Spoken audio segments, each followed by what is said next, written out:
Hi, my name is Eden Almaraz. The following slideshow contains a sensitive topic of mental health. Viewer discretion is advised.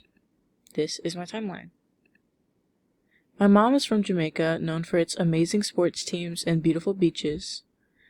Her family then moved to Florida, and she moved to Houston, Texas, where she met my dad while seeking a better quality in education. A few years after their marriage, they had me, and then 3 years later had my younger brother Sochi. My younger brother Sochi taught me the valuable lesson of sharing and loving other people aside from yourself. My older sister and I are 6 years apart in age, so I never really had to learn how to manage sharing and living with another person. In 2013, my family moved from Humboldt, Texas to Rocheron, Texas, where I currently live now. Along with changing schools and houses, I changed languages. I went from speaking Spanish mostly at home and at school to speaking English all the time. 2 years passed by at my new school, and I'm getting bullied.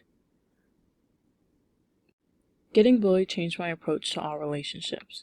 I put up a front and didn't let anyone in. Before the end of the grade, I did what any teacher's kid would do.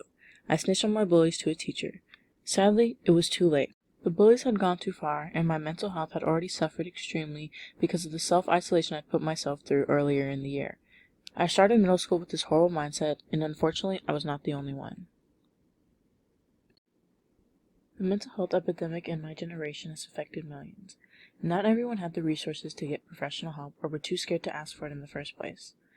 25% of Gen Z is emotionally distressed. A 2019 study that appeared in the Journal of Abnormal Psychology found that the rates of depression rose from 2009 to 2017 more than 47% in teenagers 12 to 13 years of age, 60% in adolescents ages 14 to 17, and 46% in adults ages 18 to 21. Take a second and think of those numbers. I'm sad to report that COVID-19 has only made these numbers worse. The reports of major depressive disorder in teenagers has only gone up since 2017. The number has gone from 6 million to 6,800,000.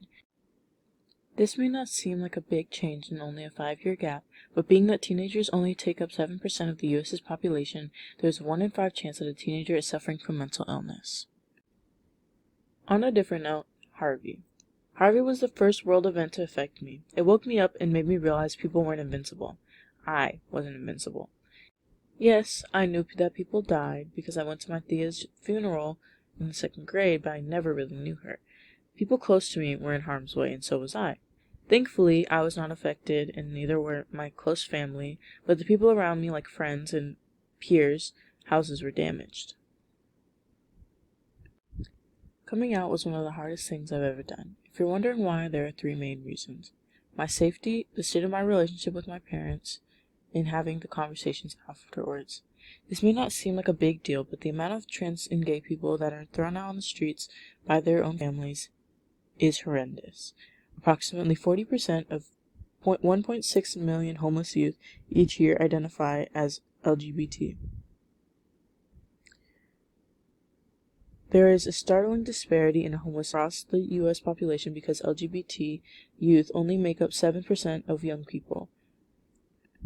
When the world in society doesn't accept who you are, it makes it even harder to keep going. Because of these reasons, coming out left my mental health in shambles. Not because I no longer was safe or I didn't have a home, but because my own society had rejected me.